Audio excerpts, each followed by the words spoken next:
Sometimes loyalty doesn't bark, it waits. In this gripping, true-to-life story, a veteran faces scrutiny where there should have been respect. What makes a bond unbreakable between man and dog, and how far would you go to defend it? Let us know in the comments section below, and don't forget to subscribe and honor our veterans by following their stories. Bernie Sealman didn't walk so much as he navigated, like a man who had memorized every terrain life had thrown under his boots. His frame was lean, wiry, not bent by age but honed by experience. There was a quiet rhythm to his steps, each one measured, efficient, deliberate. His denim jacket was frayed at the cuffs, but the patch sewn carefully into the right breast pocket, faded olive green with a stitched image of a shepherd's head and the words K9 Unit, told you everything you needed to know. At his side, perfectly in sync, padded the creature in question. Shadow.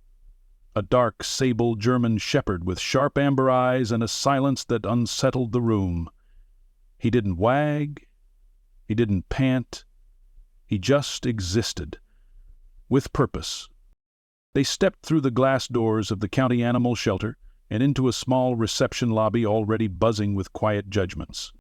The woman behind the desk, Melinda Carter, had already risen halfway from her chair, her lips tight.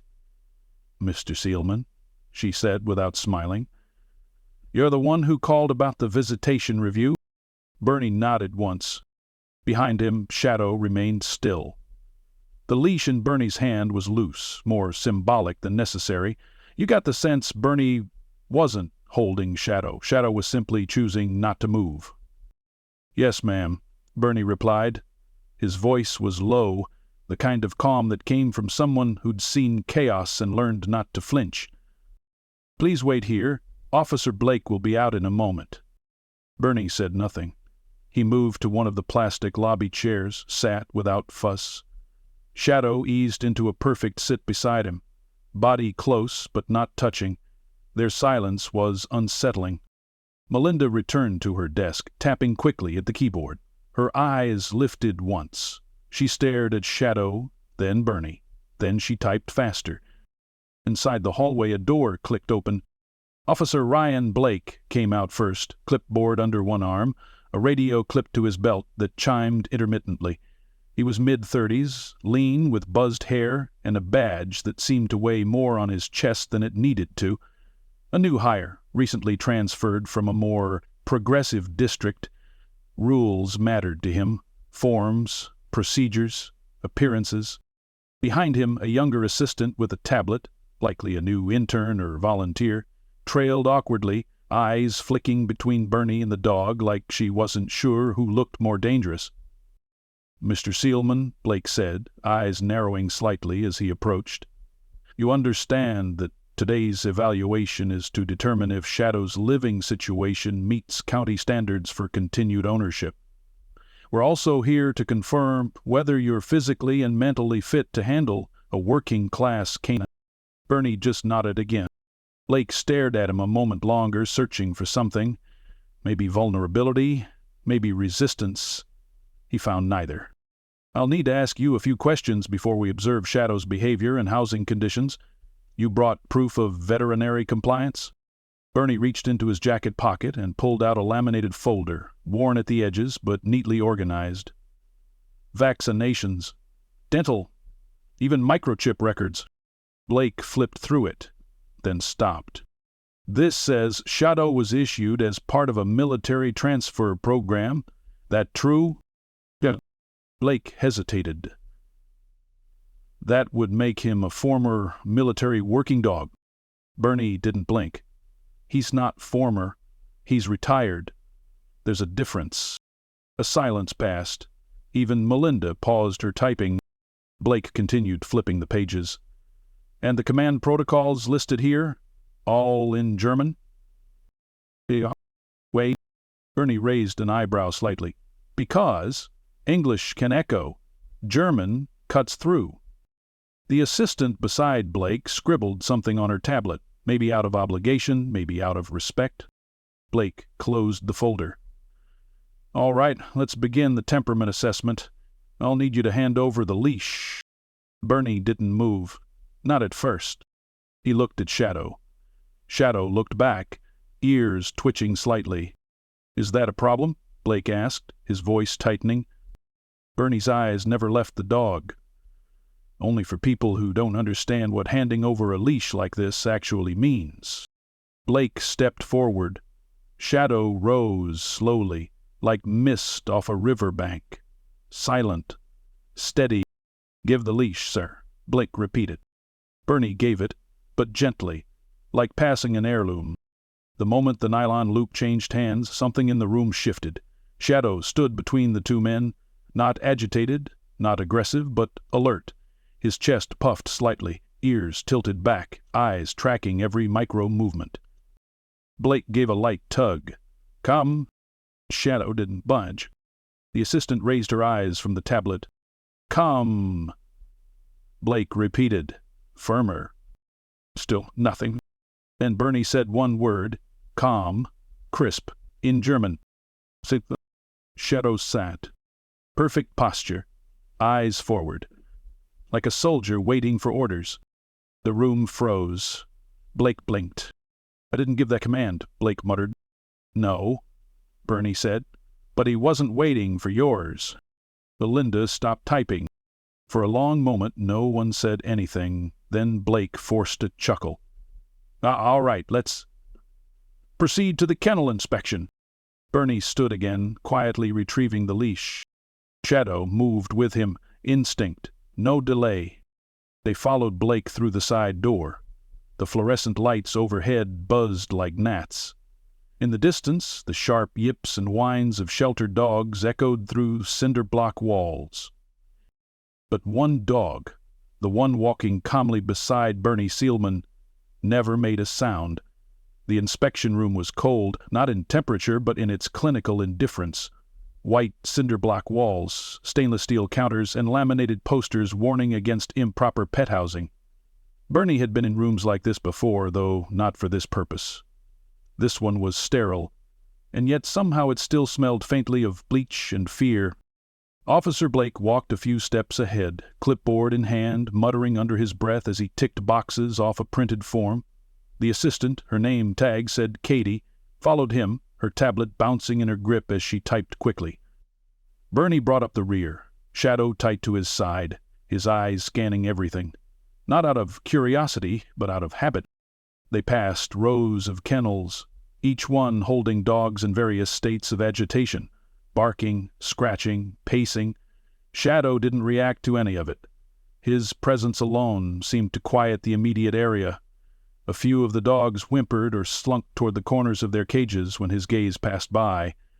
He wasn't threatening, he just was. Blake stopped at a small exam room and gestured inside. "We'll do the handler assessment here. After that, I want to see where Shadow's been living.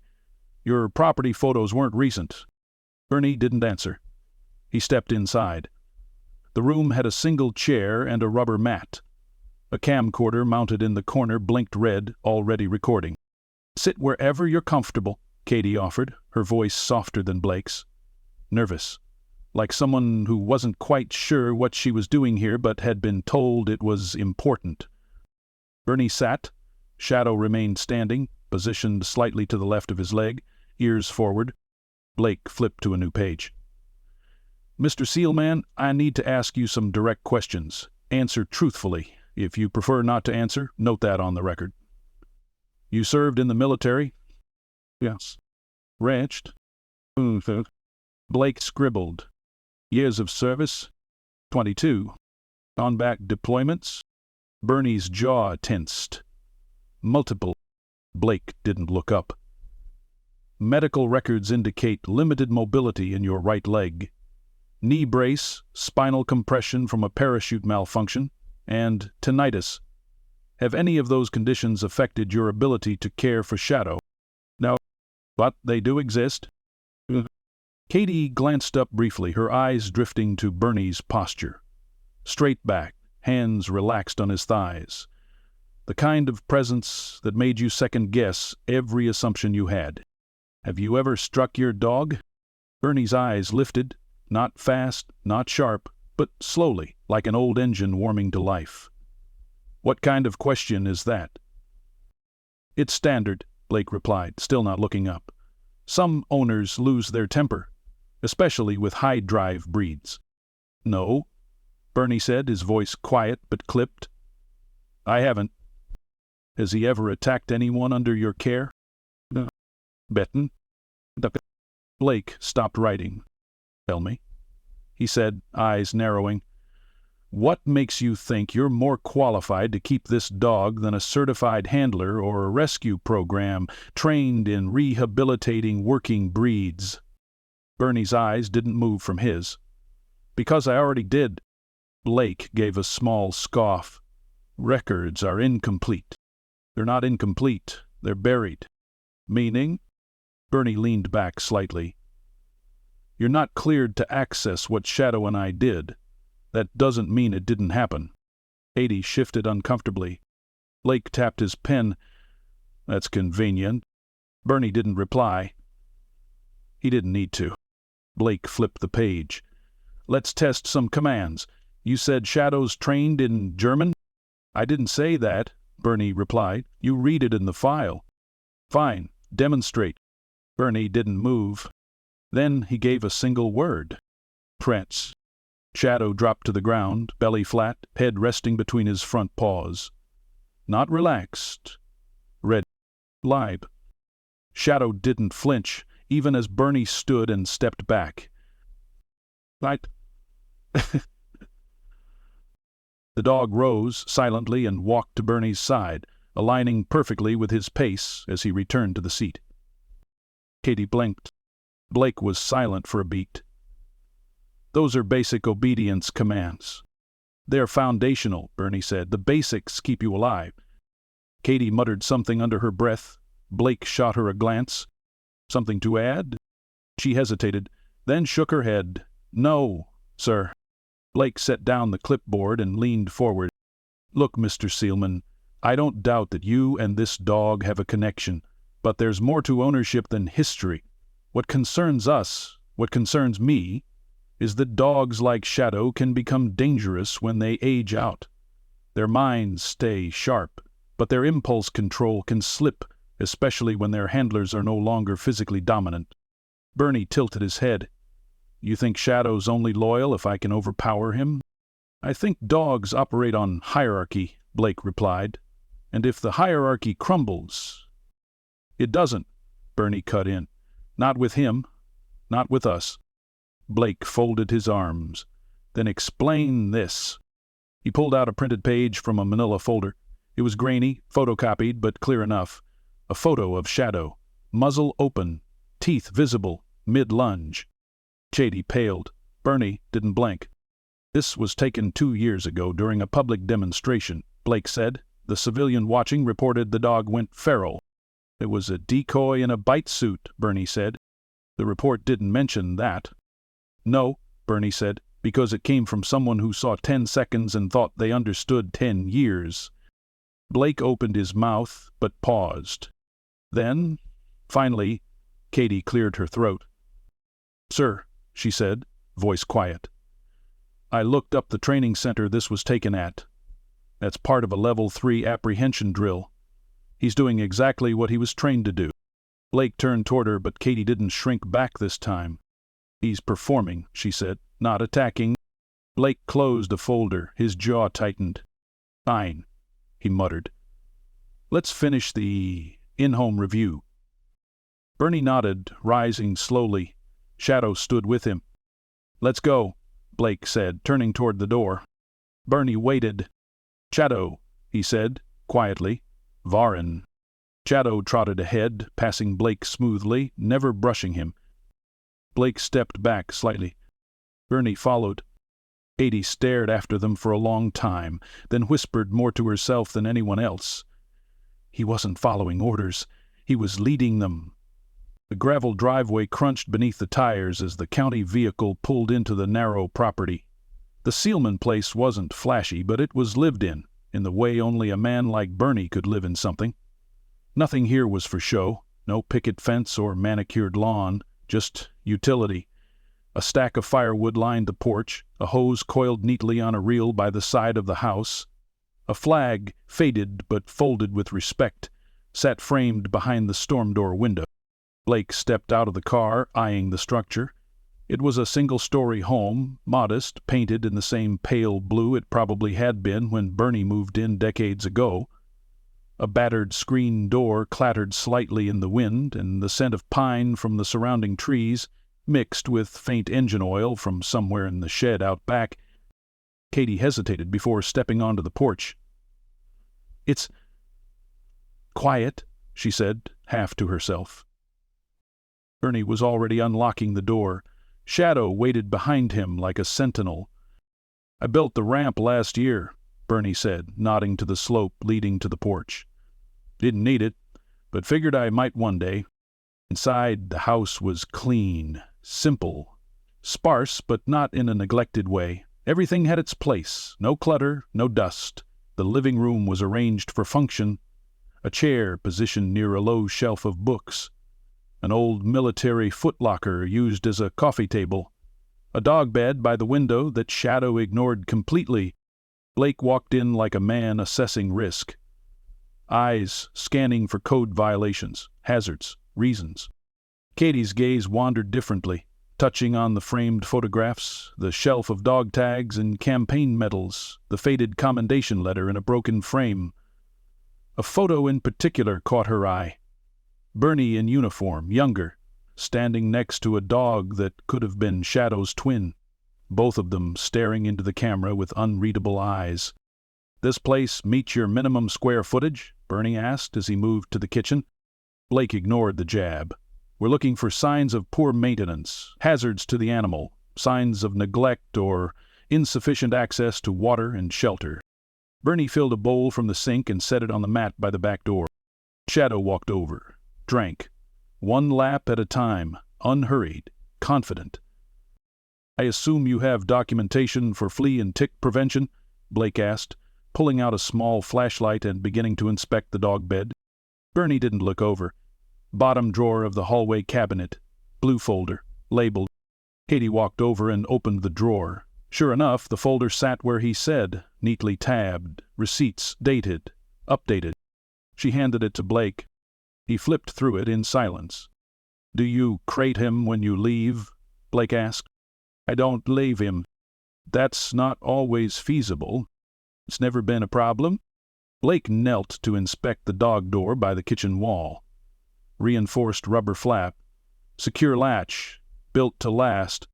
"Did you install this yourself?" "Didn't trust the prefab kind, too flimsy."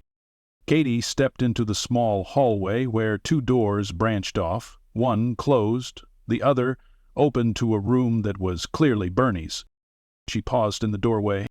The bed was military tucked. The nightstand was bare but for a single item, a photo of Shadow asleep with his head on Bernie's lap. No decorations, no indulgences, just a lamp, a clock, and a man's quiet corners. Blake entered behind her and gestured to the photo. "When was that taken?" "6 months ago," Bernie said from behind them. "And where?" "VA hospital in Lexington. Overnight stay. He slept like that for 12 hours. Wouldn't leave the cot." Blake was silent. Then, shifting focus, he turned to the assistant. "Record the square footage. Ventilation looks good. Floors safe. No exposed wires." Katie nodded, typing quickly. "But," she hesitated. "Sir?" Blake looked at her. She motioned to the floor by the bed. There, carved into the hardwood, not gouged but etched, were patterns, repetitive, subtle arcs, always ending near the foot of the bed. "He walks that path, doesn't he?" she asked. Bernie leaned in the doorway. "He does." Tating knelt. "From your room, through the hall, past the kitchen, window to window?" Bernie nodded. "Every night. 3 passes, sometimes 4. Same steps, same order." Bernie didn't answer right away. Then, "Because that's what he did when we were deployed. Walk the perimeter, made sure nothing changed. That's what dogs like him do. They remember the terrain, and they protect it." Blake stared down at the lines. For a moment there was no bureaucrat, just a man trying to understand something He never would. "You realize this isn't proof of anything," he said finally. "It's just habit." Bernie gave a faint smile. "It's discipline. There's a difference." Blake stood and closed the folder. "We'll submit the in-home review with a neutral recommendation, but until we have an official behavioral clearance, the dog can't be certified for continued civilian placement, which means the case stays open." Katie turned, confused. "Wait, you're not closing it? After all this?" "There's protocol," Blake muttered. "We don't make exceptions." Bernie's hands didn't tighten, his stance didn't change, but his voice did. "Protocol isn't written for dogs like him, and it's not written for men like me." Blake didn't respond. Shadow had returned to his post by the window, ears forward, head level, not because he was told, but because it was time. Outside, the sky darkened with a rolling bank of clouds. A storm was coming. But in that house, where footsteps had carved purpose into wood, it had already passed 1,000 times before. They came for the dog 3 days later. Bernie was outside sharpening the edge of an old axe, though there was no firewood needing splitting. He did it the same way a man might shine his boots after retirement, not for use, but to remember what mattered about doing things right. The county SUV came down the gravel path with more speed than necessary. Dust kicked up in clouds. When the vehicle parked, Bernie stood. Shadow rose beside him, no leash required. His body blocked the front step before Bernie even turned. Officer Blake stepped out, but this time he wasn't alone. Behind him, a different car door opened. A tall woman emerged, in full uniform, tactical cut slacks, collared polo. The silver badge on her chest read, 8 Angela Monroe, Animal Control Special Investigations Division. She didn't move toward Bernie immediately. She watched. Blake walked up first, clipboard in hand like a shield. "Mr. Sealman, you were advised the case was still open. Lieutenant Monroe has been assigned to review the situation under jurisdictional override." "I see," Bernie said. "She's been briefed," Blake added. "She's here to make the final decision." Monroe stepped forward. Unlike Blake, she didn't posture. She didn't touch her belt or radio. She studied Bernie, then looked down at Shadow. He didn't move. His head was tilted, ears half ward, reading her body language like a soldier reading wind before a shot. "You trained him?" Monroe asked, voice low and even. "We trained each other," Bernie replied. There was a long pause. "What's his operational language?" "He's an..." She nodded once. "I'm going to issue a series of commands. You won't interfere." Bernie said nothing. Monroe took one step closer and spoke, clean and fluent. "Sits." Shadow said. "Blats." He dropped. She circled him slowly, then, suddenly, clapped her hands twice and stomped, loud, a fake distraction. Shadow didn't flinch. "Fass," she said next. "Nothing." Blake cleared his throat. "Is that..." "It means bite," Monroe said, eyes still on Shadow. "He refused. That's good. That's restraint." She stepped back and changed tone. "Hi." Shadow rose and padded to her side. "Bernie..." He froze. Monroe circled again, then turned to Bernie. "He's still active." "No," Bernie replied. "He's still capable. There's a difference." She nodded slowly. "You give the release command in English?" Bernie looked at Shadow, free. The dog blinked once, then walked calmly back to Bernie's side. Monroe smiled faintly. Blake still didn't understand. "That proves nothing. It just means he's obedient." "No," Monroe said.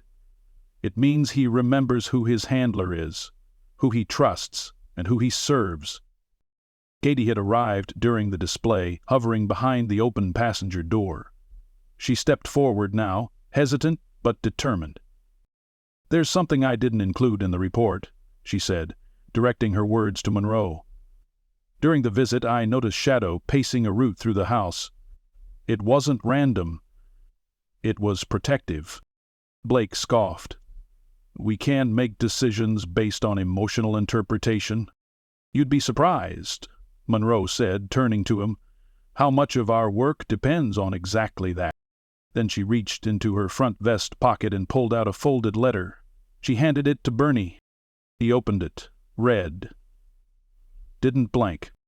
You requested access to the MWD archive, Monroe explained. I expedited it. Blake frowned.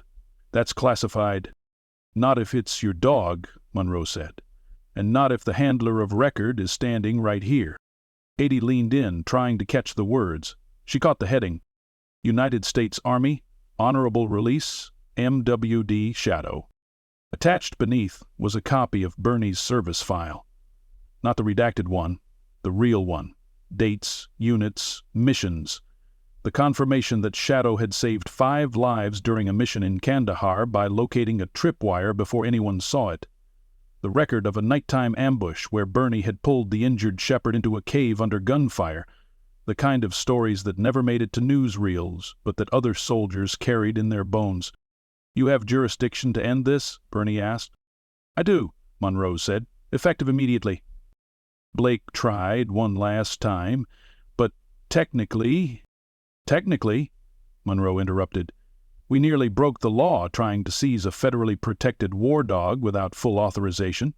If you'd succeeded, you'd be under investigation, Officer Blake. Count yourself lucky. Shadow stood calmly, tail still, gaze steady. Then Monroe added, softer now, they only bond like this once. After that, they either grieve or forget. But they don't rebond, not like this. Katie looked at Bernie. He wasn't smiling. He didn't gloat. He just lowered the letter and patted Shadow once on the neck. A car turned into the driveway a few minutes later. Monroe looked toward it. That's press. One of our comms officers posted the footage from your earlier visit on social media. It went viral overnight. Blake turned pale. Monroe looked at Bernie. Your story's already out. People are asking why a veteran and his war dog were being dragged through red tape. You won't have to fight this again. He gave a quiet nod. Good. Before she left, Monroe knelt, looked at Shadow directly. He tilted his head. Du bist ein guter Junge. Shadow thumped his tail once against the porch. That was all. As the SUVs rolled away and the gravel settled again, Bernie stepped back inside his house. Shadow followed. At the window, he resumed his position, posture perfect, just as he had every day. Katie remained on the porch for a moment longer. She turned and looked at the ground, at the faint marks in the wood. The path, worn not by boots, but by trust. Over and over. A life measured in the same careful walk between shadows and doors. She finally understood. This wasn't just a dog. And this wasn't just a man. This was the kind of bond rules could never measure. And thank God, this time, it didn't have to.